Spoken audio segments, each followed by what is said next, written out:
Hey, don't give me that attitude. I'm just saying, I had tea with Martin Scorsese, and he said the one thing that we need is another major cinematic universe franchise.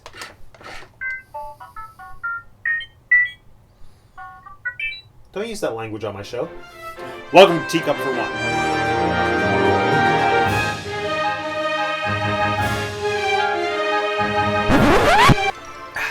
My name is Matt, and I have 2 degrees. Welcome back! Today we are spilling the tea on something I am convinced is probably a real thing in the makings. The Disney Parks Cinematic Universe, also known as the SEAverse. See? See? Now, if you haven't seen my latest video, first of all, you need to go back and watch it, if only for my Katharine Hepburn impersonation alone. Make me a torpedo, Mr. Allnut.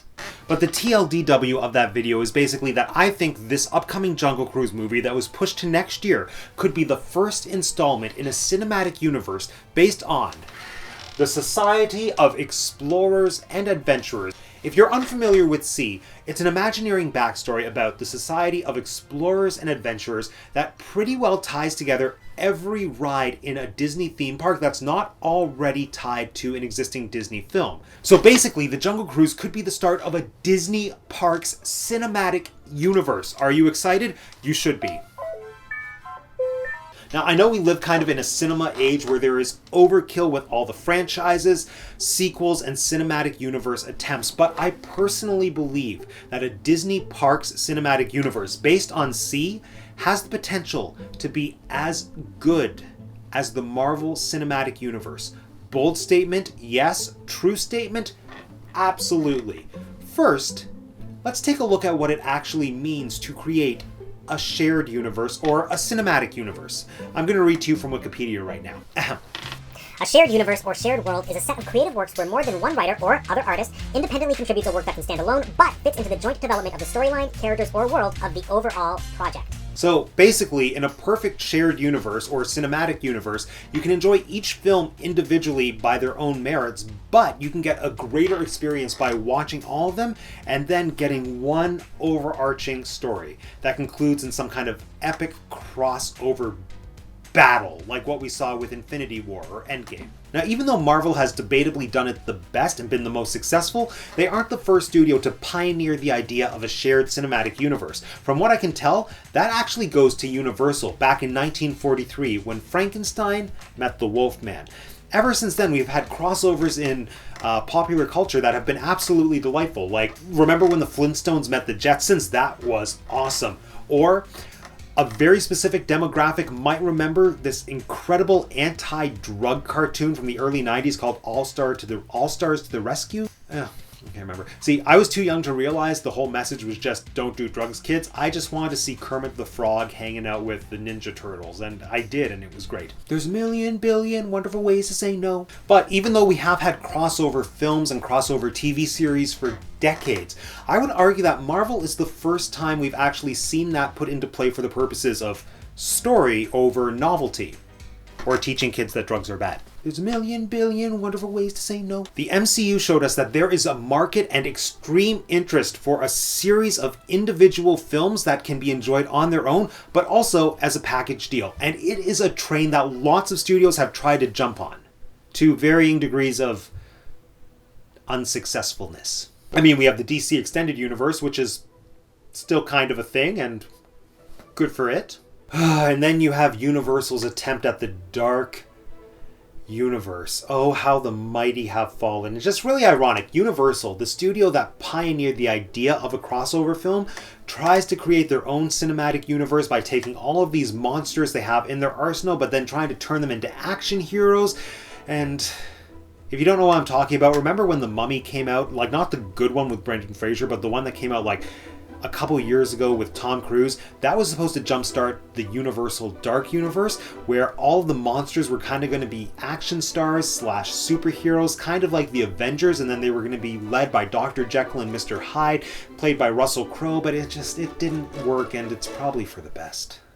So you might be asking yourself, Matt, why do you think a Disney Parks cinematic universe would be any different from these other attempts like the DC Extended Universe or Universal's Dark Universe that fell by the wayside? Well, my answer to you is because the Disney Parks properties, like Marvel, are just familiar enough. Just for a second, think back like 10, 12 years or so. If you can't think back that far, you probably shouldn't be on the internet right now unsupervised. But what did you know about Iron Man, or Captain America, or Thor? I knew that Thor was a comic book character solely because of a reference in Adventures in Babysitting, which is an amazing movie. Or maybe you had a friend who was really into Marvel Comics and could tell you a lot about them from their publication history. But you didn't have a ton of famous faces associated with them. You know what? Here, for a second, let's play a word association game, okay? Frankenstein's monster, Boris Karloff. Superman, Christopher Reeve. Dracula, Bela Lugosi. Batman, Adam West, Michael Keaton, Val Kilmer, George Clooney, Christian Bale, Will Arnett, Ben Affleck, Edward Cullen.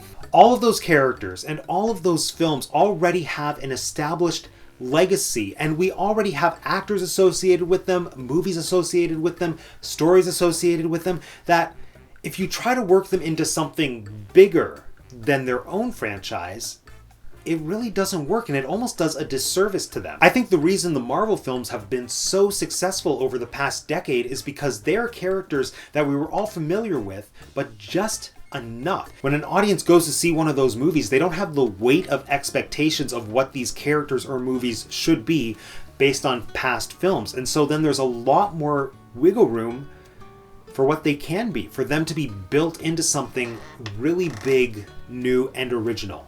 And the Society of Explorers and Adventurers fits perfectly into that same in-between zone. And maybe you've never been to one of the Disney parks. Maybe you've never heard of Sea.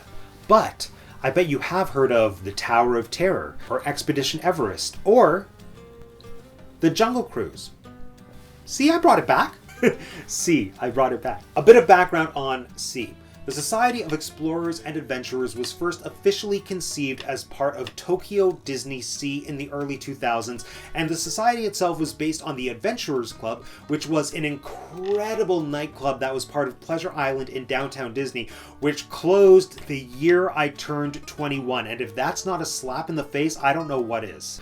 The basic backstory is that Sea is a secret society that dates back to the 1500s, composed of explorers who go out into the world, collect artifacts, explore, and then come back together to share their discoveries. Notable past and honorary members of the Society of Explorers and Adventurers include the likes of Leonardo da Vinci, and then more current contemporary characters are all tied to different rides in the Disney parks, which is how the rides are able to fit into this massive narrative spanning over 400 years. The first attraction to actually name the society and come up with this intricate backstory was Fortress Exploration at Tokyo Disney Sea back in the early 2000s. And ever since then, new Disney Parks attractions have had narratives written specifically to tie into Sea, and existing attractions have had their backstories retconned to fit into the narrative as well. But every one of these rides has a classic imaginary backstory that would make for a brilliant standalone film. Point in fact, the Jungle Cruise. Now, if you remember from my last video, I was talking about how it seems like the Jungle Cruise film has lots of connections to a Jungle Cruise overlay that we saw in Hong Kong Disneyland back in 2015 called Curse of the Emerald Trinity. Now, Curse of the Emerald Trinity is absolutely steeped in Sea lore. The central character of Curse of the Emerald Trinity is a gentleman named Professor Garrett Reed. He was booted out of the society because he had unorthodox practices and he was obsessed with immortality, and he was just a very selfish explorer. Within the context of the Emerald Trinity overlay, the role of the skipper was replaced by the navigator, who in canon was the associate of Professor Garrett Reed, and they were leading the expedition into the jungle to try to find him and save him. Well, that works perfectly into what we know about the Jungle Cruise movie, because on the one hand, you start off with Dwayne Johnson as the classic Jungle Cruise skipper. The backside of water. Steve's wonder of the world. Of all the Jungle Cruises in the world, his is undoubtedly the cheapest. So with his role in the film, you get a lot of fun homages to the classic ride where you have all the fake robot animals and then the questionable, culturally insensitive natives of the island. Natives. Then on the other hand, you have Emily Blunt, who could be taking the role of the navigator from Emerald Trinity. Because if they are borrowing plot points from that, then maybe she's going into the jungle not just to find the Tree of Life, but to find her former partner / associate, who she knows was after the Tree of Life and after immortality. And if in fact they are borrowing that whole plot point of Professor Garrett Reed, a rogue member of SEA, then if she is his former associate, there's so much opportunity for story there. They could have been an item, but then they broke up because of differing views on how to explore the world, but then she's going into the jungle to try to find him and save him, but then it's potentially too late because when she does find him, he's already cursed and has a snake coming out of his face. This is real. And actually, let's pause right there. The guy with the snake coming out of his face. I did some very labor-intensive internet research by going all the way to IMDb and looking at the cast list to see if this character could potentially be based off of Professor Garrett Reed. And you know what I came up with? Nothing.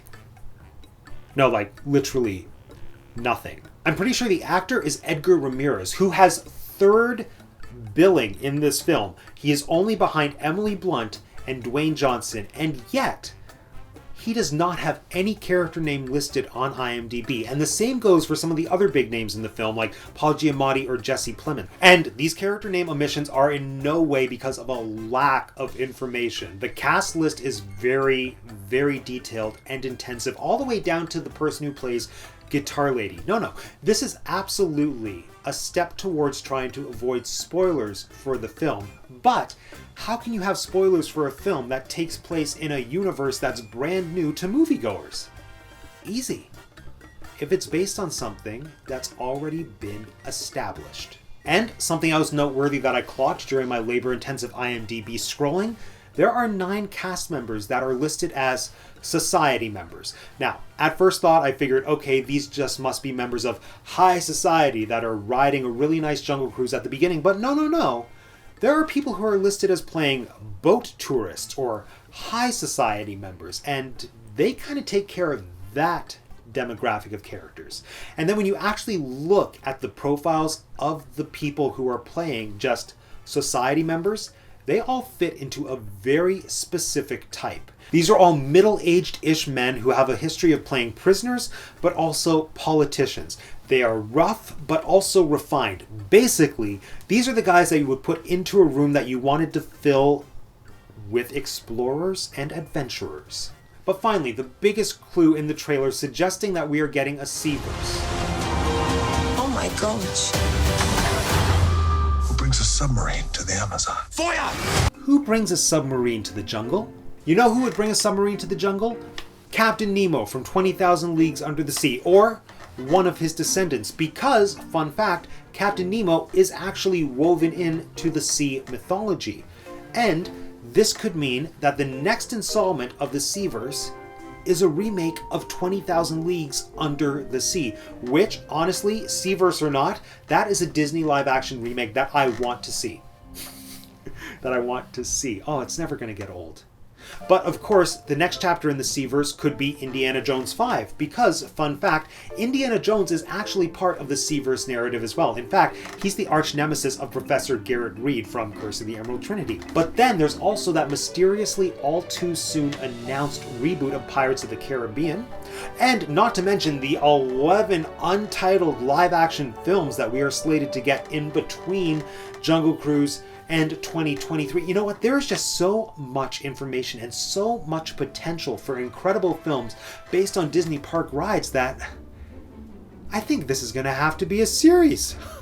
Well, folks, that concludes yet another episode of Teacup for One, but we have just skimmed the surface of SEA. So if you want to see me talk more in depth about Disney park attractions around the world and how they tie into the SEAverse and how they could make for potentially amazing films, please make sure you subscribe to the channel if you haven't already subscribed. It's ridiculously easy. All you need to do is click on my face.